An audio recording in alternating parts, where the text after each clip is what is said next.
Today on the Independent Paradox, let's do a little follow up after the final presidential debate.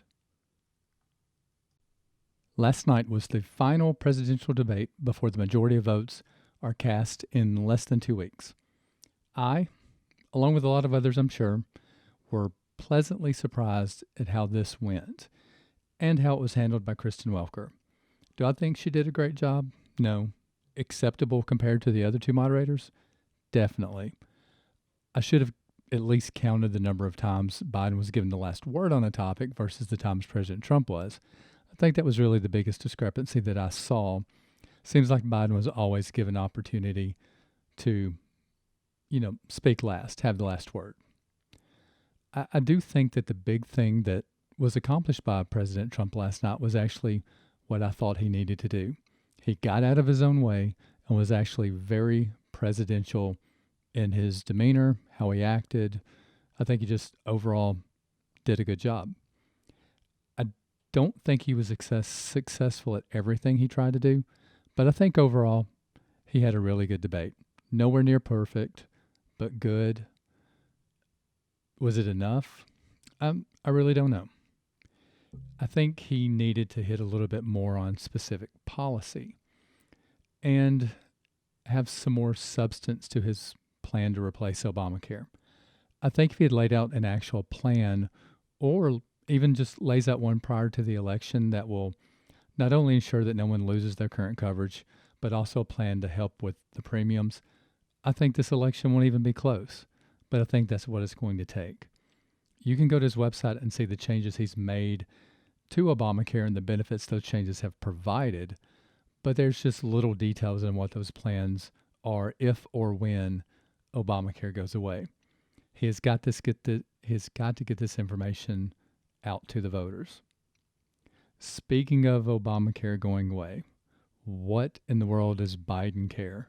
I don't even really know what to say about whatever Biden care is supposed to be, other than it appears to be one step closer to socialized single payer health care. He said that last night that the government option is only going to be for those that qualify for Medicaid, which is untrue if you even just read what's on his website. Under his plan, there will be a government program available to everyone. If you're not happy with your insurance, you can get a government-sponsored program. Obviously, if his goal is to create a government-ran health insurance, it will be priced cheaper than what you can purchase privately or most likely through your employer. It's going to drive private insurers out of business and leave you having the government program as the only option. He doesn't want to increase competition. He wants to kill it. He also needs to stop the false claims that no one under Obamacare lost their insurance or lost a plan. From day one, I lost mine. I don't have to fact check him on that.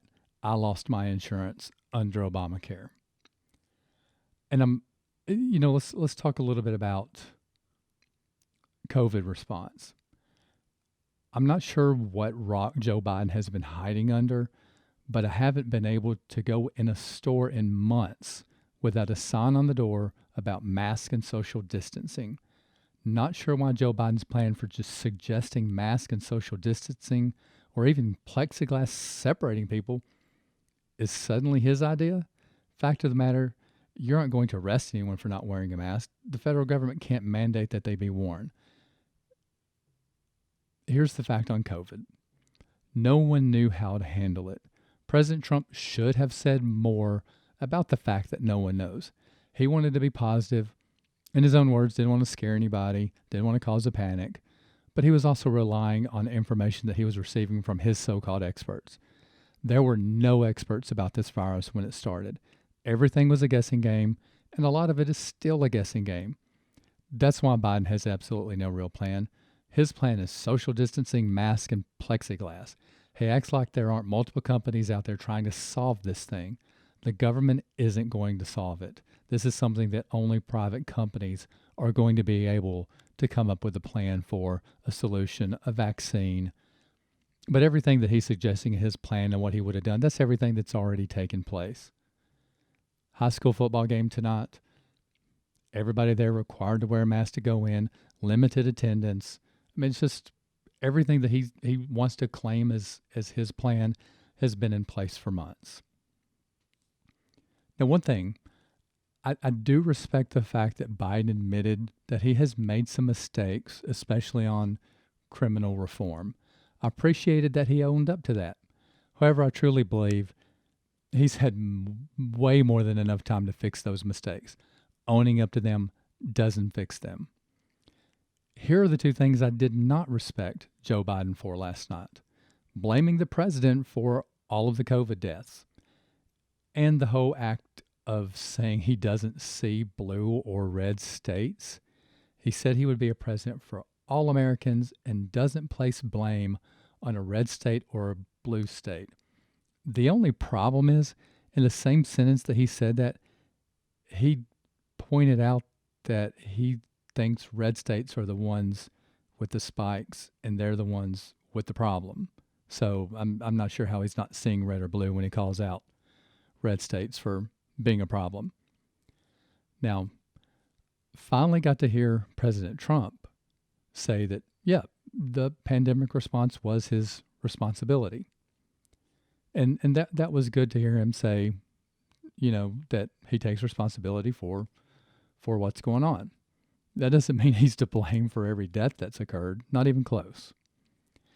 Now, let's just skip to the end of the debate. I think that was a huge missed opportunity for President Trump. When asked what he would say on Inauguration Day to the American people who didn't vote for him, he missed his chance. Instead of talking only about what he has done, he had a chance to really lay out a plan for the future, to talk about how bad 2020 has been for some and how great everything was prior to COVID and how he was leading the American people and what he's going to do to lead the American people through this and how his administration can rebuild over the next 4 years.